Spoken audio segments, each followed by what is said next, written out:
જી sir ગૌમાંસનો કૂતરો ખાઈ રહ્યો તેવો વિડીયો વાયરલ થયો છે. શું કહેશો? બહુ રક્ષકો દ્વારા રજૂઆત કરવામાં આવી છે. શું કહેશો? ત્યારે અમુક લોકો અમને મળવા આવ્યા હતા કે મહાનગરપાલિકા દ્વારા જે ટેમ્પરરી પાંજરાપોળ બનાવેલો છે ત્યાંનો એક વિડીયો છે. અમે તપાસ કરાવી રહ્યા છે કે ક્યારનો વિડીયો છે, શું બનાવ બન્યો હતો. તપાસ પછી જે છે અમે આગળ કશું કહી શકાય. ગૌરક્ષકોએ પોલીસ ફરિયાદ કરવા માટેની પણ વાત કરી છે. અગાઉ પણ આ સંદર્ભે રજૂઆત કરવામાં આવી હતી કે પૂરતો ઘરચરો અને પાણીની વ્યવસ્થા અને સફાઈની વ્યવસ્થા નથી.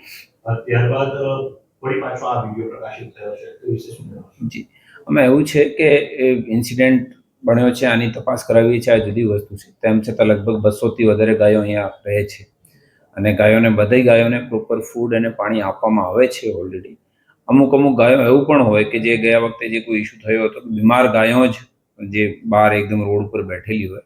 આને પણ કેમ કે અત્યારે જે બીજા પાંજરાપોળ જે અહીંયા એનજીઓના મારફતે ચાલે છે ફૂલ છે, તો આને પણ અમે જે છે કે ગાય ત્યાં રોડ ઉપર જ આનું મૃત્યુ નહીં થાય તો એ પણ અમે જે છે પાંજરાપોળ મેં લાવી રહ્યા છે. અને અમુક વખતે જે બીમાર હોય 5-10 દિવસ રહે પછી જે છે આનું મૃત્યુ થઈ જાય છે. તો એવું પણ એક ઇસ્યુ છે.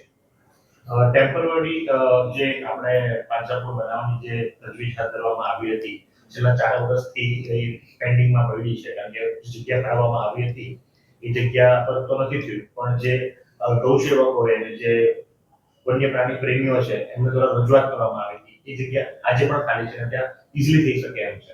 નહીં, અત્યારે જે છે અમારે પાંજરાપોળની કામગીરી ઓલરેડી ચાલી રહી છે અને લગભગ ફરવરીના અંત સુધીમાં જે છે બની પણ જશે.